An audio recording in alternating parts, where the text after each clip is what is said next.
Tonight, city leaders in Aurora turned down the chance to apologize to the family of Kilyn Lewis. He was unarmed when he had just a phone in his hand and shot and killed by Aurora Police back in May. 9 News reporter Rachel Krause was at tonight's city council meeting. And Rachel, a lot's happened. Yeah, Kim, this all started with a resolution that would offer an apology to Kilyn Lewis's family, but council members voted 8-2 to vote down that apology. And when that vote came down, protesters took over the meeting. This meeting now becomes ours. Say his name. Say his name.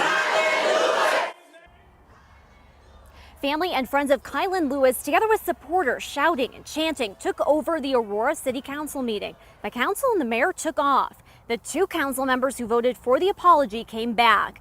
With few there in leadership to hear their concerns about the way Kilyn died, his mom and supporters gathered to push for justice in his name.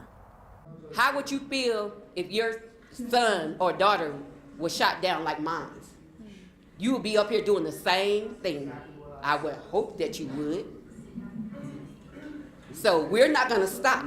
I will ask you one last time to stand or remain standing if you believe that justice must prevail, that systemic reform is long overdue, and that Kilyn Lewis should be alive today.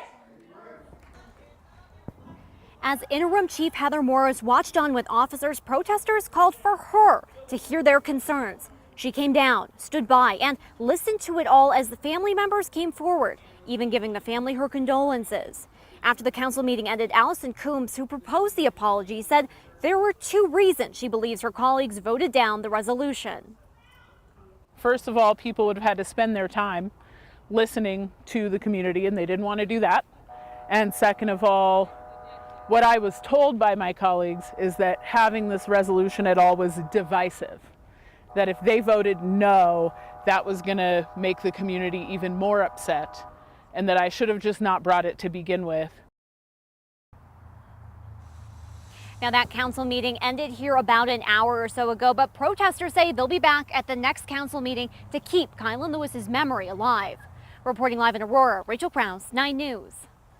So we haven't heard the end of this resolution, and we certainly haven't heard the last from Kilyn's family. I mean, they continue to get his voice out there.